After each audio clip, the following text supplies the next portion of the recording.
இன்றைய தினம் நாம் பார்க்கக்கூடிய பாடத்தலைப்பு மேல்நிலை 2ஆம் ஆண்டு 3வது இயலில் இடம்பெற்றிருக்கக்கூடிய உரிமை தாகம் என்கின்ற துணை பாடத்தை பற்றித்தான். தாகம் தாகம் அப்படி என்று சொன்னால் நம்ம எல்லாருக்குமே நினைவுக்கு வர்றது என்னன்னு பார்த்தீங்கன்னா நீர் மட்டும்தான். நீர் ஒண்ணுதான் நமக்கு தாகம், அதனால வர்றது மட்டும்தான் நம்ம தாகம். அந்த ஒரு நிலையில இருக்கிறோம். உண்மையிலேயே அதுதான் தாகம் அண்ணா கிடையாது. நாம் எந்த ஒரு செயலை அல்லது எந்த ஒரு பொருளை எண்ணுகிறோமோ அந்த ஒரு பொருளானது அல்லது அந்த ஒரு செயலில் வெற்றியானது நம்மை வந்து சேர்கின்ற வரையில் நமக்கு இருக்கக்கூடிய ஒன்று தாகம் தான். அந்த வகையிலே பார்த்தால் பிறப்பு முதலாக இறப்பு வரையாக நாம் தாகத்துடனே பயணிக்கிறோம். தாகம் இல்லை என்றால் நம்முடைய வாழ்க்கை ஒரு வேகமானதாக ஒரு விவேகமானதாக அமைய வாய்ப்பே இல்லை என்றுதான் சொல்ல முடியும்.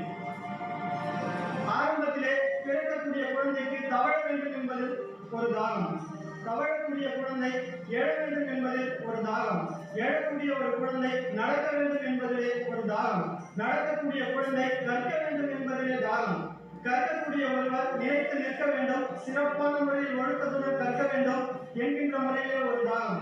இந்த அளவிலெல்லாம் தாகம் இருக்கிறது. ஒரு வகையிலே பாரதியார் சொல்லியிருப்பார், அந்த காலத்தில் என்று தனியும் இந்த சுதந்திர தாகம் என்று சொல்லியிருப்பார். அதை நாம் உற்று நோக்கக்கூடிய வகையில் பார்ப்போமே ஆனால் அந்த காலத்தில் நாம் அனைவரும் ஆங்கிலேயரிடத்திலே அடிமைப்பட்டு கிடந்தோம். அப்போது நமக்கு தாகமாக இருந்தது சுதந்திரம். சுதந்திரம் என்பது அந்த காலத்திலே ஒரு தாகமாக இருந்தது. ஆனால் நாம் இன்று பார்க்கக்கூடிய ஒரு பாடத்தின் தலைப்பும் தாகம்தான்.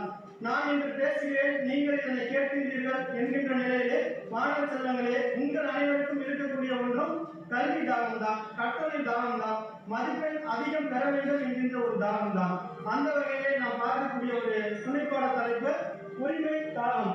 இந்த உரிமை தாகம் என்கின்ற இந்த துணைப்பாடத்தினுடைய ஆசிரியர் பூமணி. பூமணி இவர் யார் என்று நாம் குறிப்பிட வேண்டுமானால் கரிசல் வட்டார பகுதியை சார்ந்தவர். கரிசல் அதாவது கரிசல் நிலம் என்றால் என்ன அப்படி நம்ம பார்த்தோம் அப்படின்னா வானத்திலிருந்து மழை பெய்தால் மட்டுமே விளைச்சல் விளையக்கூடியது கரிசல் நிலம். அந்த வகையில் பார்க்கும்போது தூத்துக்குடி, திருநெல்வேலி, விருதுநகர் இந்த பகுதிகள் அனைத்தையும் ஒட்டியது கரிசல் நிலமாக அமைந்திருக்கும். இந்த கரிசல் இலக்கியத்தினுடைய ஒரு முடிசூட மன்னர் என்கின்ற நிலையில் பார்க்கும்போது ராஜநாராயணன் அவர்கள், அவரை அடுத்து அழகிரிசாமி அடுத்து பூமணி என்கின்ற வகையிலே இந்த கரிசல் எழுத்தாளர்களினுடைய எண்ணிக்கை நீண்டு கொண்டே செல்லும். இந்த கரிசல் எழுத்தாளரான பூமணி அவருடைய இயற்பெயர் பூ மாணிக்க வாசகம் என்பதுதான். பூ மாணிக்க வாசகம் என்பதை சுருக்கித்தான் புனை பெயராகத்தான் பூமணி என்ற பெயரிலே பல சிறுகதைகளையும் புதினங்களையும் படைத்துள்ளார். இவர் பிறந்த மாவட்டம் தூத்துக்குடியில் உள்ள ஆண்டிப்பட்டி, கோவில்பட்டிக்கு அருகில் உள்ள ஆண்டிப்பட்டியை சேர்ந்தவர். இவருடைய பிறப்பும் சுதந்திரமும் ஒன்றாக அமைந்தது என்பதை எண்ணும் போது ஒரு வகையிலே நமக்கு மகிழ்ச்சியாகத்தான் இருக்கிறது. இவருடைய பெற்றோர் பெயர் பூனித்துறை தேனம்மை. இவருடைய பள்ளி என்னவென்று பார்த்தோமே ஆனால் கூட்டுறவுத்துறையில் துணை பதிவாளராக பணியாற்றியவர். இவருடைய சிறுகதைகளில் குறிப்பிட்டு கூறக்கூடிய வகையில் இருப்பது அறுப்பு, மயில்கள், ரீதி, நொறுங்கல்கள். இவர் எழுதிய புதினங்கள் மெக்கை, பிறகு அஞ்ஞாடி, பொம்மை. இதில் அஞ்ஞாடி என்கின்ற ஒரு புதினமானது 2014ஆம் ஆண்டிற்கான சாகித்ய அகாதமி விருதினை பெற்ற ஒரு புதினமாக இருக்கிறது. ஒட்டுமொத்தமாக கூற வேண்டும் என்றால் கரிசல் வட்டார எழுத்தாளர்கள் அனைவருமே அந்த பகுதியில் உள்ள விவசாயிகளினுடைய நிலைகளையும் அவர்களினுடைய வறுமையையும் தொழிலாளர்களினுடைய தாக்கத்தையும் எழுதுவதிலே தவற மாட்டார்கள். அந்த வகையில் இவர் இயக்கிய ஒரு திரைப்படம் கரிகாலன் கூட்டல். உரிமை தாகம். உரிமை என்பது இந்த வகையிலே இந்த பாடத்தை பார்க்கும்போது நிலத்தின் மீது ஒரு உரிமையின் காரணமாக வரக்கூடிய தாகம் என்கின்ற நிலையிலே இருக்கிறது. நிலம் என்பது நாம் இன்று அனைவரும் நினைக்கிறோம் ஜடப்பொருள், அதற்கு உயிரே இல்லை என்கின்ற நிலையில் பல நினைக்கிறோம். ஆனால் உண்மையாகவே பார்க்க போனால் நிலம் என்பது ஒரு ஜடப்பொருள் அல்ல என்பதை விளக்குவதற்காக எழுதப்பட்ட ஒரு இந்த துணைப்பாடம் தான் உரிமை தாகம். இந்த உரிமை தாகத்திலே அந்த நிலத்தினுடைய அருமையையும் எந்த அளவுக்கு நாம் உழவு செய்ய வேண்டும், அதில் எந்த அளவுக்கு நாம் உரிமையுடன் இருக்க வேண்டும் என்பதையும் மிக தெளிவாக பூமணி அவர்கள் நம்மிடத்திலே கூறியிருக்கிறார். ஒரு இடத்திலே நிலம் எவ்வாறு சிறப்பாக இருக்க வேண்டும் என்றால் ஆழ்வர் அந்த பகுதியில் எவ்வாறு இருக்கிறாரோ அதை பொறுத்துதான் அமையும் என்கிறார் ஔவையார்.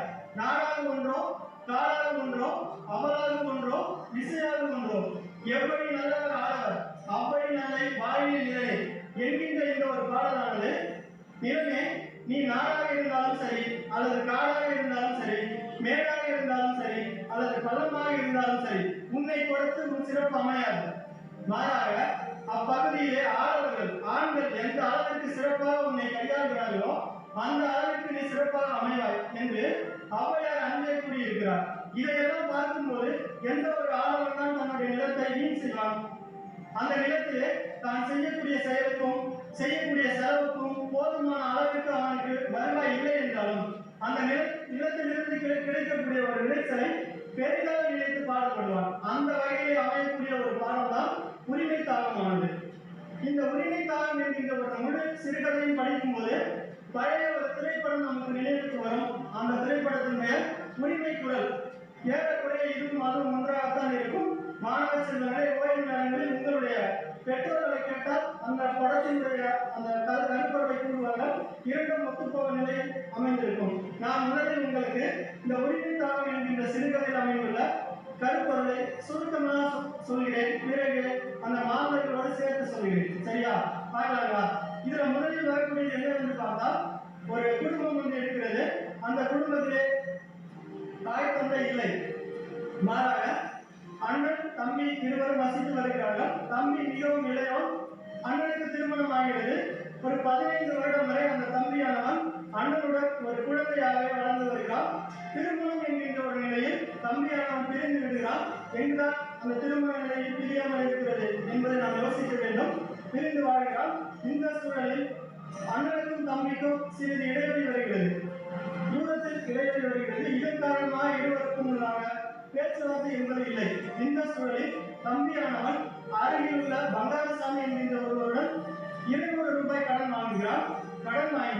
கடன் வாங்கிய சூழலில் 2 ஆண்டுகள் ஆகியும் அவனால் திருப்பி தர இயலவில்லை. 6 மாதத்திற்கு முன்னாக அந்த நிலத்தை அவன் கிரயமாக எடுத்து விடுகிறான். குறிப்பிட்ட நேரத்தில் தரவில்லை என்றால் உன்னுடைய நிலத்தை நான் எடுத்துக் கொள்வேன் என்கிறார். இந்த செய்தியை அண்ணன் கேட்டு தன்னுடைய நிலம் செல்வதை யார்தான் விட்டுக் கொடுப்பார்கள்? தம்பிக்கும் அண்ணனுக்கும் எத்தனைதான் அந்த சண்டைகள் இருந்தாலும் இந்த சூழலிலே தம்பியின் நிலம் வேறு என்னுடைய நிலம் வேறு அல்ல என்று நினைத்து அந்த பணத்தை கட்டி மீண்டும் தன்னுடைய நிலத்தை மீட்டுக் கொள்கிறார். இந்த சூழலில் அந்த ஒரு பங்காரசாமியானவர் மீண்டும் வந்து நிலம் எனக்கு தேவை, அதிகப்படியான பணத்தை கூறுகிறார். 200 ரூபாய் வாங்கியிருப்பார். ஆனால் அவர் 400 ரூபாய் என்று மிரட்டுவதற்காக வருவார். உண்மை அந்த துரோகம் செய்யாத ஒருவருக்கு உண்மையாகவே கோபம் வரும். அந்த சூழலில் அண்ணன் தம்பி இருவரும் சேர்ந்து அந்த பங்காரசாமியை விரட்டுகிறார்கள். என்னுடைய நிலம் இது என்கின்ற ஒரு உரிமையின் தாரத்தால் தான் அவர்களை விரட்டுகிறார்களே தவிர வேறு எந்த சூழலிலும் அல்ல. புரிகின்றமான சூழலே. இப்போதைக்கு நாம் என்ன பண்ண போறோம் பார்த்தீங்கன்னா, கதை மாந்தர்களுடன் சேர்ந்து அந்த ஒரு புதைப்பாட கதைக்கும் செல்ல போகிறோம். சரிங்களா? இப்ப என்ன பார்த்தீங்கன்னா, அந்த குடும்பத்துல அப்பாவும் இல்லை அம்மாவும் இல்லை. அந்த சூழல்ல முத்தையன் லலைசாமி என்கின்ற 2 சகோதரர்கள். இதிலே முத்தையன் என்பவர் மூத்தவர், லலைசாமி என்பவர் இளையவர். முத்தையனுடைய மனைவி மூக்கம்மா. இவருக்கு திருமணம் நடந்து 15 ஆண்டுகள். இருவருக்கும் திருமணம் நடந்து 15 ஆண்டுகள் ஆகிறது. இதுவரை லலைசாமி முத்தையன் மூக்கம்மா அண்ணன் அண்ணி இருவருடனும் ஒரு குழந்தையாக வளர்ந்து வருகிறார். அந்த குடும்பத்தில் இருக்கக்கூடிய எந்த விதமான ஒரு பாரமும் அறியாமல் குழந்தையாக வளர்ந்து வருகிறார். ஒரு குறிப்பிட்ட காலத்திற்கு பிறகு இந்த லலைசாமிக்கு திருமணம் நடக்கிறது. அந்த லலைசாமியுடைய மனைவி பெயர் இங்கு குறிப்பிடப்படவில்லை. இருந்தாலும் ஒரு இடத்தில் சின்னவர் என்று குறிப்பிடுகிறார்கள். லலைசாமிக்கு திருமணம் நடக்கிறது. இருவரும் சேர்ந்து தனி குடித்தனம் சென்று விடுகிறார்கள். ஒரு குறிப்பிட்ட நாளில் தனி குடித்தனம் சென்ற பிறகு கேட்காத ஒருவர், நமக்கு மீறி நம்மை அகற்றுவதற்கு ஒருவரும் இல்லை என்கின்ற ஒரு சூழலில் லலைசாமி 200 ரூபாய் கடன் வாங்குகிறான். அது யாரிடம் என்றால் மேலூர் பங்காரசாமி. இவர்கள் 200 ரூபாய் கடன் வாங்குகிறான். ஏறக்குறைய 2 ஆண்டுகள் ஆகின்றன. வட்டியை மட்டும் கொடுத்துக்கிட்டு ஒரு 6 மாதங்களுக்கு முன்பாக மேலக்காடு, அதாவது நாம் காட்டை வந்து இருக்கக்கூடிய திசையை பொறுத்து கீழே காடு, மேலக்காடு, வடக்காடு என்று பிரிப்போம். அந்த வகையிலே மேலக்காடு என்கிற ஒரு பகுதியை அவன் கிரயம் செய்து வைத்துவிட்டு 200 ரூபாய் பணம் வாங்குகிறான். அந்த பணத்திற்கு போதிய காலத்திற்கு வட்டியும் கட்ட இயலவில்லை. இந்த சூழலில் இந்த லலைசாமிக்கும் சின்னவருக்கும் இடையே ஒரு சச்சரவு காலையிலேயே நடக்கிறது. கூடிய விரைவில் நம்முடைய நிலமானது நம்மை விட்டு பிரிய போகிறது. நாம் என்ன செய்ய போகிறோம் என்று இருவரும் புலம்புகிறார்கள். இந்த புலம்பலை மூக்கம்மா கேட்டுவிடுகிறார். மூக்கம்மா இந்த வெள்ளைச்சாமியினுடைய அந்நியார், அதாவது அந்த சூழலில் அவர்கள் இருக்கக்கூடிய பகுதியினுடைய அடிப்படையில் பார்த்தோம் என்றால் மதினி அண்ணி இவர் கேட்டு விடுகிறார். கேட்டுவிட்டு தன்னுடைய கணவனான முத்தையன் அவர்களிடம் கூறுகிறார். அது எந்த சூழல் என்றால், இந்த மூக்கம்மா என்பவர் பருத்தி கொட்டையை சாணத்துடன் சேர்ந்து விதைகளுக்கு செய்கிறார். ஏனென்றால் சாணத்திற்கு அந்த எதிர்ப்பு சக்தி அதிகம், நோய் எதிர்ப்பு சக்தி அதிகம் என்பதால் அந்த சாணத்துடன் சேர்ந்து பிசையக்கூடிய ஒரு சூழலில் என்ன செய்வது என்றே தெரியவில்லை. உங்களுடைய தம்பியுடைய நிலமானது பறிபோக போகிறது என்ற சூழலில் பேசிக்கொண்டே அந்த விதைகளுக்கு செய்கிறார். அதை கேட்ட முத்தையனுக்கு தன்னை மீது ஒரு நடுக்கம் வருகிறது. நம்முடைய நிலம் நம்மை விட்டு பிரிய போகிறது என்ற ஒரு சூழலிலே அங்கும் இங்குமாக திரிகிறார். இறுதியாக அந்த வெள்ளைச்சாமியினுடைய வீட்டிற்கே செல்கிறார். தன்னுடைய தம்பியின் வீட்டிற்கு செல்லும் போது தம்பி அங்கு ஆள் இல்லை. தம்பியினுடைய மனைவி மட்டும்தான் இருக்கிறார். தம்பியினுடைய மனைவி இவரை இந்த முத்தையனை பார்த்தவுடன் வெளியில் உள்ள திண்ணையில் வந்து அமர்ந்து கொள்கிறார். இந்த சூழலில் வெள்ளைச்சாமி எங்கே என கேட்கின்றார் முத்தையன். அதற்கு அந்த வெள்ளைச்சாமியினுடைய மனைவி சின்னவர் மதியம் தான் வருவார் என்று கூறிவிடுகிறார். இதை கேட்டவர் மாத்திரத்தில் முத்தையனுக்கு தன்னுடைய நிலமானது பறிபோக போகிறது என்கின்ற ஒரு சூழலில் என்ன செய்வது என்று தெரியாத ஒரு நிலையில் இருக்கிறார். இந்த நிலையில் மூக்கம்மாள், அதாவது முத்தையனுடைய மனைவி வெள்ளைச்சாமியின் மதினி, அவர் என்ன செய்கிறார் என்றால் ஆரம்ப காலகட்டத்தில் இருந்து கொடுத்து பழகியவர். அதனால் தன்னுடைய காதிலும் கழுத்திலும் உள்ள நகைகளை எடுத்து வந்து இந்த நகைகளை அடகு வைத்து நம்முடைய நிலத்தை மீட்கலாம் என்கின்ற ஒரு யோசனை தருகிறார். இதை கேட்ட முத்தையனும் அதற்கு இசைந்து அவ்வாறு செய்கிறார். இந்த சூழலில் இதுவரையில் அந்த வெள்ளைச்சாமிக்கும் முத்தையனுக்கும் நேருக்கு நேராக உரையாடல் நடைபெறவில்லை. இறுதியாக வெள்ளைச்சாமி வீட்டிற்கு வரும்போது முத்தையன் தனது தம்பியை பார்த்து கேட்கிறார், ஏன் அமர்ந்திருக்கிறார்? இப்போது புரட்டாசி உழவு, கரிசக்காட்டிலே புரட்டாசி உழவு என்பது மிக சிறப்பாக அமையும். ஏனென்றால் அந்த சூழலில் மழை பொழியும் என்கிற காரணத்தினால் அனைவரும் புரட்டாசி உழவிலே அதிக மோகம் கொள்வார்கள். அப்போது முத்தையன் வெள்ளைச்சாமி பார்த்து கேட்கிறார், புரட்டாசி உழவு செய்யவில்லையா என்று கேட்கிறான். அப்போது வெள்ளைச்சாமி அவன் சொல்கிறான், நம்முடைய நிலமானது நான் வந்து 200 ரூபாய் கடன் வாங்கினேன் யாரிடம், மேலூர் பங்காளிசாமி அவர்களிடம். அவர் பணத்தை திருப்பி தர இயலவில்லை என்றால் நம்முடைய நிலத்தை அவர் எடுத்துக் கொள்வார் என்கின்ற ஒரு கருத்தினை தெரிவிக்கிறார். இப்போதே முத்தையன் யாரை கேட்டு நீ வாங்கின? பக்கத்துல அண்ணன் நான் வந்திருக்கல, நான் இருக்கும்போது என்னை கேட்காம எப்படி வாங்கலாம்? நீ உன்னுடைய குடும்பம் உன்னோட மனைவி அதோடய சரியா போயிடுச்சா? பக்கத்துல உள்ள அண்ணன் தம்பி இவங்கெல்லாம் நீ பழக்கமே வச்சுக்கவே மாட்டியா அப்படின்னு சொல்லிட்டு ஒரு வேகமாக அதட்டிக்கிறார். அதட்டியவுடன் என்ன இருந்தாலும் நீ வேறு நான் வேறு அல்ல, நம்முடைய நிலம் நம்முடையதுதான், இது நம்முடைய பாட்டன் சொத்து என்பதால் நாம் கண்டிப்பாக இதை மீட்டு ஆக வேண்டும் என்கின்ற ஒரு சூழலில் மீண்டும் அந்த வெள்ளைச்சாமி பார்த்து கேட்கிறான், இன்னும் நாம் எவ்வளவு பணம் தர வேண்டும் என்று கேட்கிறான். வட்டி பணம் முழுவதும் கொடுத்தாகிவிட்டது, அந்த அசல் தொகையாகிய 200 ரூபாய் மட்டும்தான் தர வேண்டும் என்று வெள்ளைச்சாமி கூறுகிறான். அந்த 200 ரூபாயுடன் முத்தையன் மேலூருக்கு சென்று பங்காளசாமி பார்க்கிறார். அப்போதே பங்காளசாமி கூறுகிறார், இது நாம் நாங்களே பார்க்கக்கூடிய ஒரு செய்திதான். அண்ணன் தம்பிக்கு ஒரு சிறிய சச்சரவு என்றாலும் அருகில் உள்ள கை தட்டி நகைப்பதற்கு அளவே இல்லாமல் போயிடும். அந்த அளவே பங்காளசாமியும், ஏன் இதுக்கு முன்னாடி அவன் தம்பி கடவுள் அவனுக்கு தெரியவே தெரியாதா? நீங்களும் அவனுக்கு அண்ணன் இல்லவே இல்லையா? நீ அவனை கொடுத்து உதவவே கூடாதா? நான் அவன்கிட்ட வாங்கினா உனக்கு எனக்கு வேலையே இல்லை அப்படிங்கிற மாதிரி ஒரு மாதிரி பேசிட்டாரு. ஏன் அவ்வளவு பெரிய மனப்பான்மை இருந்ததுன்னா அவன் கஷ்டப்பட வேண்டும், கஷ்டப்படும் போதே அண்ணனாகி நீ படுத்து உதவலாம் அல்லவா என்று கேட்கிறார். இதெல்லாம் எனக்கு தெரியாத ஐயா என்று சொல்லி 200 ரூபாயை தருகிறார். அவன் வாங்கியது 400, பொய்க்கணக்கு சொல்கிறார். அவன் வாங்கியது 400, நீ தருவது 200, இந்த நிலத்தில் உரிமை கொண்டாட வேண்டியவன் நான் என்கிறார்.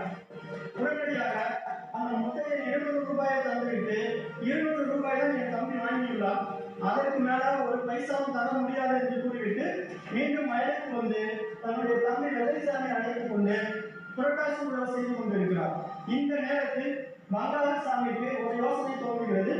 இவர்கள் என்னத்தான் இருந்தாலும் கூலிக்காரர்கள், நாம் இவர்களை எப்படியாவது விரட்டி அந்த நிலத்தை நம் கைக்குள் வைத்துக் கொள்ள வேண்டும் என்கின்ற ஒரு சூழலிலே அங்கிருந்து வருகிறார். இந்த புரட்டாசி உழவை கண்டு இந்த நிலம் என்னுடையது, 400 ரூபாய் தந்தால்தான் உங்களால் விட முடியும் என்கிறார். அப்போது முத்தையனும் வெள்ளைச்சாமியும் 200 ரூபாய் தான் என்று சொல்கிறார்கள். இல்லை, நான் மேலிடத்தில் சென்று நீதிமன்றம் செல்வேன் என்று கூறுகிறார். மீண்டும் மீண்டும் அவர்களுக்கு தொந்தரவு செய்யவே இந்த முத்தையனும் வெள்ளைச்சாமியை சேர்ந்து 200 ரூபாய்க்கு மேல் கேட்டால் எதுவும் கிடைக்காது என்று அவர்களை விரட்டி கொண்டு செல்கிறார்கள். இதை பார்த்த பண்டாரசாமி உண்மையை அறிந்திருக்கிறார். இவர்களை நம்மால் இனிமேல் ஏமாற்ற முடியாது, ஏமாற்றி அந்த சொத்தை நம்மால் அபகரிக்கவும் முடியாது என்ற சூழலிலே அந்த வயிறு அதிகமாக இறங்கியுள்ள ஒரு சூழலில் தொகுப் தொகுப் என்று அந்த பகுதியை விட்டு ஓடிவிடுகிறார். இதிலிருந்து நாம் தெரிந்து கொள்ள வேண்டியது, முத்தையனும் வெள்ளைச்சாமியும் தேவையற்ற போராட்டத்தை செய்யவில்லை. அவர்களுக்கு தேவையற்ற ஒரு தாகமும் வரவில்லை. தங்களுடைய சொத்தின் மேல் உரிமை தாகம், அந்த உரிமை தாகத்தின் காரணமாகத்தான் பண்டாரசாமி அவர்களை விரட்டுகிறார்கள். அடுத்த நிலையில் நாம் இந்த பகுதியிலிருந்து எவ்வாறு நம் வினாக்கள் இடம்பெறும் என்பதை பார்க்க போகிறோம். அன்பிற்குரிய மாணவ செல்வங்களே, நாம் இப்போது அந்த கதைப்பகுதியை பார்த்தோம். கதைப்பகுதியை நம்முடைய மனதிலே வைத்துக் கொண்டு அதற்கு கேட்கக்கூடிய வினாக்களை எவ்வாறு பதிலளிக்க வேண்டும் என்பதை இப்போது நாம் பார்க்கலாம். முதலாவதாக இந்த உரிமைத்தாளம் என்ற சிறுகதையை கதையும் கருப்பொருளும் குன்றாமல் எழுதுக அல்லது சுருக்கி வருக என்ற சூழலிலே ஒரு வினா எழுமானால் அதற்கு இப்படித்தான் பதிலளிக்க வேண்டும். முதலாவதாக முன்னுரை, இறுதியாக முடிவுரை. இந்த இரண்டும் நீங்கள் சரியாக எழுதினால் 2 மதிப்பெண். அந்த சூழலிலே முதலில் முன்னுரை என்பது எவ்வாறு இருக்க வேண்டும் என்றால், நம்முடைய அந்த பாடத்தின் தலைப்பும் அந்த ஆசிரியர்களுடைய தலைப்பை முன்னெடுக்கிறதாக இருக்க வேண்டும். உதாரணமாக முன்னுரை என்று எழுதிய பின்னர் உரிமைத்தாளம் என்கின்ற இந்த சிறுகதையை எழுதியவர் பூமணி. அவருடைய பெயரை கண்டிப்பாக நாம் குறிப்பிட வேண்டும். அவருடைய நூல்களிலே ஏதாவது ஒன்றை நாம் குறிப்பிட்டாலும் கூட சிறப்பாக அமையும். அவருடைய அந்த பூமணியினுடைய புதினத்திலே சிறந்தது அஞ்ஞாடி. 2014ஆம் ஆண்டிற்கான சாகித்ய அகாதமி விருது வாங்கிய அந்த சிறந்த புதினத்தை படைத்தவரும் பூமணிதான். அவ்வகையிலே இப்போது நாம் உரிமைத்தாளம் என்ற சிறுகதை பற்றி காண்போம். அவ்வளவுதான், முன்னுரையில் போதும். இதை எழுதினீங்கன்னா உங்களுக்கு 1 மதிப்பெண். முன்னுரையில் நம்ம எழுதிட்டு இந்த தலைப்பையும் அந்த ஆசிரியர் பேரை எழுதினாலே 1 மதிப்பெண் கொடுக்குறோம். சரிங்களா? அதை எடுத்து முத்தளிப்புகள் குடும்பங்களை நாம் ஏற்கனவே அந்த கதைப்பகுதிக்கு நாம் மீண்டும் செல்ல வேண்டும். அந்த சூழலில் நாம் செல்லும் போது குடும்பங்களை எவ்வாறு பார்ப்போம்? தாயும் தந்தையும் மற்ற ஒரு குடும்பம். அண்ணன் தம்பி. அண்ணனினுடைய பெயர் முத்தையன், தம்பியினுடைய பெயர் வெள்ளைச்சாமி. முத்தையனுக்கு திருமணமானது மூக்கம்மாள். முத்தையன் மூக்கம்மாள். இந்த இருவருக்கும் திருமணம் நடந்து ஏறக்குறைய 15 ஆண்டுகள். அதுவரையில் தம்பி வெள்ளைச்சாமியானவன் அவர்களிடம் குழந்தையாகவே வளர்ந்து வந்தான். இதுவரை நாம் எழுதினாலே இந்த குடும்பங்களை போதுமானது. ரொம்ப வறிய குடும்பம், தாய் தந்தை அற்றது. மூத்தவன் முத்தையன், அவருடைய மனைவி பெயர் மூக்கம்மாள். இருவருக்கும் திருமணம் நடந்து 15 ஆண்டு. இவர்களுக்கு இருந்த ஒரு சகோதரனானவன் வெள்ளைச்சாமி. அவன் தன்னுடைய குழந்தையாகவே அவனை வளர்த்து வந்தனர். இதுவரைக்கும் நீங்கள் குடும்பங்களை எழுதினா போதும். அடுத்து தனி குடித்தனம். தனி குடித்தனம் யார் போனதுன்னு பார்த்தீங்கன்னா வெள்ளைச்சாமி போறான், தம்பி போறான். மூக்கம்மாள் முத்தையன் இருவருக்கும் குழந்தையாக வளர்த்து வந்த இந்த வெள்ளைச்சாமி அவனுக்கு திருமணமான ஒரு சில மாதங்களில் தனியாக குடித்தனம் செல்கிறான். அந்த தனி குடித்தனம் செல்லும் போது அண்ணனுக்கும் தம்பிக்கும் நேருக்கு நேராக ஏற்பட்ட வாதங்களின் காரணமாக இருவருக்கும் உள்ளாக அந்த பேச்சுவார்த்தை என்பது இல்லை. அதோட இந்த தனி குடித்தனம் போதும். வெள்ளைச்சாமிக்கு திருமணம் நடந்தது. சொத்து பிரிக்கும் அப்படின்னு சொல்லிட்டு 2 பேரும், நீ என்ன எனக்கு பெரிய அண்ணனா, நீ தான் எனக்கு அண்ணனா அப்படிங்கிற மாதிரி நேரா பார்த்து பேசுறான். நீ தான் ஒரு அண்ணனா அப்படிங்கிற மாதிரி பேசுறான். அதனால இருவருக்கும் ஒரு சின்ன மன கசப்பு வந்து தனி குடித்தனம் பெறுறான் வெள்ளைச்சாமி. அவர்தான் தனி குடித்தனம், அதை எழுதினா போதும். அடுத்து கடன் வாங்கலும் தெரிதலும். இப்ப கடன் வாங்கினது யாரு நம்ம முன்னாடி பார்த்தோம். கடன் வாங்கினது யாருங்க? வெள்ளைச்சாமி. வெள்ளைச்சாமி தம்பியான வெள்ளைச்சாமி மேலூர் பண்டாரசாமி. அந்த பேர் நீங்க மறந்துடவே கூடாது. மேலூர் பண்டாரசாமி. பண்டாரசாமி என்பவரும் 200 ரூபாய் 2 ஆண்டுகளுக்கு முன்பாக கடன் வாங்கி விடுகிறான். இந்த கடன் அடைக்க முடியாத சூழலில் வெள்ளைச்சாமிக்கும் அவருடைய மனைவிக்கும், மனைவியின் பெயர் குறிப்பிடப்படவில்லை, சின்னவர்களுக்கும் இடையே சச்சரவுகள் ஏற்படும் போது இந்த கடன் வாங்கியது அண்ணனுக்கு தெரிகிறது, முத்தையனுக்கு தெரிகிறது. இந்த வரைக்கும் நீங்க கடன் வாங்கலாம், தெரிந்தவை எழுதினா போதும். மேலூர் பண்டாரசாமியிடம் 200 ரூபாய் கடன் வாங்குகிறான். திருப்பி அழிக்க முடியாத ஒரு சூழலில் கணவனுக்கும் மனைவிக்கும் இடையே ஏற்படக்கூடிய அந்த சச்சரவுகளை கண்டு முத்தையன் தெரிந்து கொள்கிறான். இதுவரைக்கும் நம்ம எடுக்கலாம் போதும் கடன் வாங்கலும் தெரிந்தவங்கிறது. அடுத்து கடனை திருப்பி அளித்தல். கடனை திருப்பி அளிக்கிறது யாருன்னு பார்த்தோம், அண்ணன் தான், முத்தையன் தான். இந்த சூழலில் மூத்தவர் தன்னுடைய நகைகளை கழற்றி தந்து அடகு வைத்து அதன் மூலமாக அண்ணன் முத்தையன் கடனை அளிக்கிறான், கடனை திருப்பி தருகிறான். யாரிடத்தில்? மேலூரை சார்ந்த பங்காரிசாமி என்பவரிடத்தில் கடனை திருப்பி அளிக்கிறான். இந்த வகையில் எழுதினா போதும். கடனை திருப்பி அளித்துவிட்டு வீட்டிற்கு வந்து அண்ணனும் தம்பியும் சேர்ந்து தங்களுடைய வயலில் புரட்டாசி விழாவை மேற்கொள்கின்றனர். இந்த புரட்டாசி விழாவை மிக சிறப்பாக செஞ்சுட்டு இருக்கிறாங்க. அதில் சின்னதாக இன்னொரு செய்தி கூட வரும். முத்தையனோட மனைவி மூக்கம்மாளும் வெள்ளைச்சாமியோட மனைவி சின்னவனும் அவங்க 2 பேருக்கும் உணவு கொண்டு வருவாங்க. அதையும் காட்டியிருப்பாங்க. புரட்டாசி விழாவு அந்த மண்ணானது மலரை போல பிளந்து விடக்கூடிய மண்ணை உடையது. இதையும் கூட நீங்கள் கூடுதல் தகவலாக தரலாம். மலரை போல பிளந்து விடக்கூடிய அந்த நிலத்தை புரட்டாசி விழாவை செய்கின்றனர். அப்போது மூக்கமாலும் சின்னவனும் உணவு எடுத்து வருகின்றனர். சிறப்பான முறையில் புரட்டாசி விழா நடைபெறுகிறது. உரிமை தாளம் நான் முன்னரே உரைத்தது போல பங்காரிசாமி அவர்கள் எப்படியாவது தொழிலாளர்கள் தானே, அவர்களை நாம் ஏமாற்றி விடலாம் என்ற நிலையில் 400 ரூபாய் என்று பொய்க்கணக்கு போட்டுக் கொண்டு வருகிறார். அந்த 400 ரூபாய் நீங்கள் மீண்டும் தந்தால்தான் உங்களுடைய நிலத்தை விட முடியும் என்று இவர்களை நிறுத்துகிறார். அதை தெரிந்த இவர்கள் அந்த பங்காரிசாமியிடத்தில் இது எங்களுடைய நிலம், 200 ரூபாய் தர வேண்டியது 200 ரூபாய் தந்துவிட்டோம், எங்களுடைய உரிமை அதனுடைய தாளம் எல்லாமே இந்த நிலத்தின் மேலாம், நீ இங்கிருந்து ஓடிண்டு என்று அந்த பங்காரிசாமியை விரட்டுகிறார்கள். பங்காரிசாமியும் அந்த வயலை விட்டு ஓடினால் இவர்களுடைய உரிமை தாளம் அந்த நிலத்தின் மூலமாக தீர்ந்தது. முடிவுரையில் என்ன எழுதுன்னு பார்த்தீங்கன்னா, தொழிலாளர்களுடைய நிலை எப்படி இருக்குது, விவசாயிகளுடைய நிலை எப்படி இருக்குது அப்படிங்கிறது நாம் இந்த இடத்துல சொன்னா போதும். நாம் என்னதான் விவசாயம் செய்தாலும் போதுமான விழிப்புணர்வு, போதுமான தாகம் என்கின்ற ஒன்று இல்லை என்றால் நம்மால் மற்றவர்களிடமிருந்து நம்மால் காத்துக்கொள்ள முடியாது என்பதை இக்கதையின் மூலமாக பூமொழி அவர்கள் தெரிவிக்கிறார். ஏற்கனவே முன்னுரை அந்த பேரை எழுதுங்க. கடைசியா நீங்க தெரிஞ்சுக்கிட்டு இந்த சிறுகதையின் மூலம் பூமொழி அவர்கள் விவசாயிகள் எந்த அளவிற்கு விழிப்புணர்வுடன் இருக்க வேண்டும் என்பதை நமக்கு தெளிவாக உரைக்கின்றார் அப்படின்னு எழுதுறீங்க. சரிங்களா? இது கதையும் கருப்பொருளும் குன்றாமல் எழுதுக அல்லது சுருக்கி வரைய அப்படி இருந்தா எழுதணும். அடுத்து உரையாடல்னு ஒன்று வரும். உரையாடல் அப்படின்னா நீங்க குறைஞ்சது ஒரு 7 உரையாடலாவது எழுதலாம். சரிங்களா? ஆரம்பத்திலிருந்து நீங்க எழுதலாம். அந்த முத்தையன், மூக்கம்மாள், வெள்ளைச்சாமி இவர்களை வைத்து உரையாடலாக எழுதணும். அதே சமயத்துல நாடக வழியில் அப்படின்னு கேட்டாங்கன்னு பார்த்தீங்கன்னா அதில் நீங்க காட்சி எழுத இடம் எழுதணும். கட்டாயமா ஒரு 3 காட்சியாவது எழுதணும். நம்ம எல்லாமே செய்தது என்னன்னு பார்த்தீங்கன்னா, நாடக வடிவில் கேட்டாலும் வெறும் கதையை தான் எழுதிக்கிறோம், உரையாடல் வடிவில் கேட்டாலும் அதே கதையை தான் எழுதிக்கிறோம். சின்ன சின்ன வித்தியாசம் மட்டும் தெரிஞ்சுக்கணும். நாடக வடிவில் கேட்டாங்கன்னா காட்சி ஏதாவது 3 காட்சியாவது நம்ம எடுத்துக்கணும். இடம் அது என்னன்னு சொல்லிட்டு வந்து எழுதிக்கணும். அப்புறம் மாந்தர்கள் இதையும் நம்ம எழுதிக்கணும். இப்ப இந்த நம்மளுடைய சிறுகதையின் மூலம் எத்தனை காட்சி பிரிக்கலாம் அப்படின்னு பார்த்தீங்கன்னா, 1 முத்தையனோட இல்லம், அது ஒரு காட்சியா பிரிச்சுலாம். 2 அந்த பங்காரிசாமியோட இல்லம் 2ஆ பிரிச்சுலாம். 3வது காட்சிங்கிறது நிலத்தில் நடக்கிற மாதிரி பிரிச்சுலாம். சரிங்களா? அப்ப அந்த 3 காட்சியும் பிரிச்சுட்டு ஒவ்வொரு இடத்தையும் யாரையும் பேசுறாங்க.